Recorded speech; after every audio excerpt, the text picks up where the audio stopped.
to Washington because we expect to do real well here. That's right.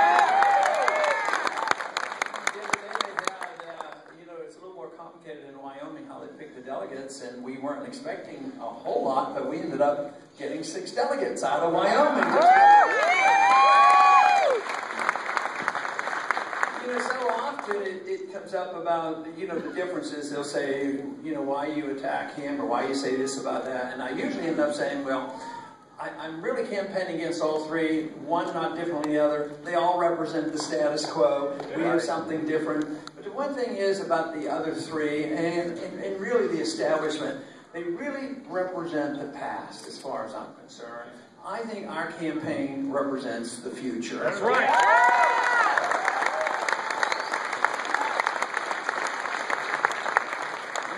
I think people are sick and tired of the past. For me, the past has been the past 100 years because we've been slipping and sliding away from what we were given, and that was a republic with a constitution that was supposed to limit the federal government. But for 100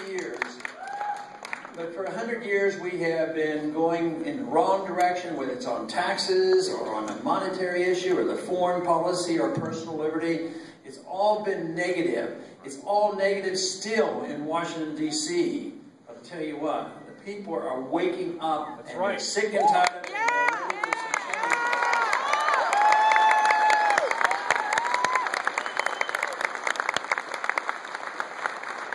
There certainly was a significant change in 1913 when they decided to give the American people the income tax. The founders didn't give us the income tax, and it was fought against for a long time, but they said, well, it'll just be a little bit, low percentage, and just for a few people, it won't be a big deal. But even if the income tax comes in at 1% to the people, it's 100% of the principle that says the government owns you. Because that means they own your income and they allow you to keep that percentage that they want you to keep under their conditions. So even a very small income tax is very bad because it leads to the monstrosity that we have today. That's why in a free society and true republic, a limited government, we would not have an income tax and we would have to repeal the 16th Amendment.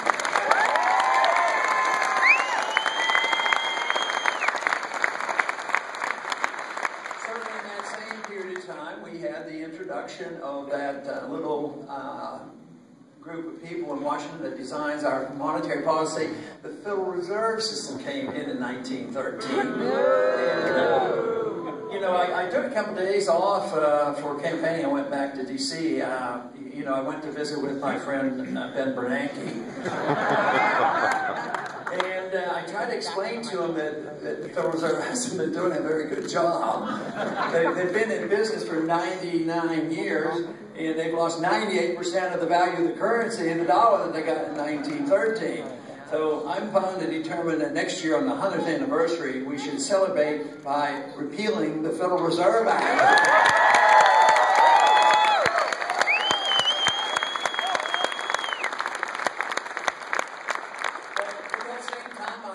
Especially with Woodrow Wilson, the idealism of Wilson was that our policy would become making the world safe for democracy. We should aggressively use our force to go around the world and promoting what we believe in.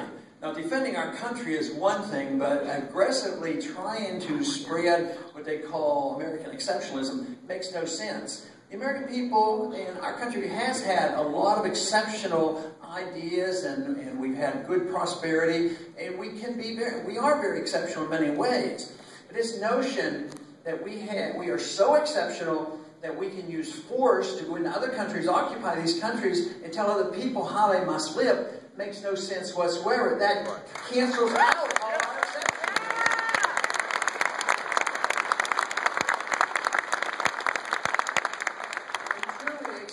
Nation or exceptional town or exceptional person sets a good standard, then other people would look to us. They would look to our country, and if we are free and prosperous, have sound money, peaceful foreign policy, maybe other countries would say, America is exceptional. Then they would want to emulate us and not think that we have to do that by force. And I think that's what has happened, especially in these last 10 or 15 years.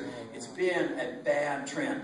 This whole notion came up with the last administration and pursued by this administration of preemptive war. You know, if they would say what that really is, you know, we live in a time where they use language in a negative fashion. But preemptive war is aggression, is what it is. And we don't have a right to invade another country that has not attacked us, no matter what kind of government it is.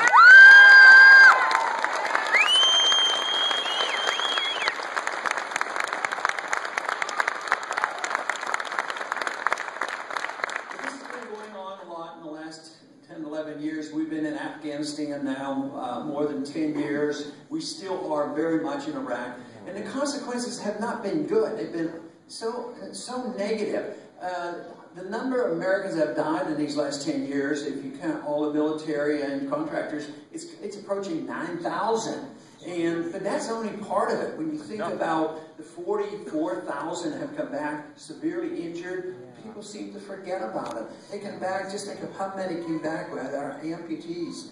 And think of the hundreds of thousands now begging and pleading for help at the veterans offices for post-traumatic stress syndrome and brain injury. We need to take care of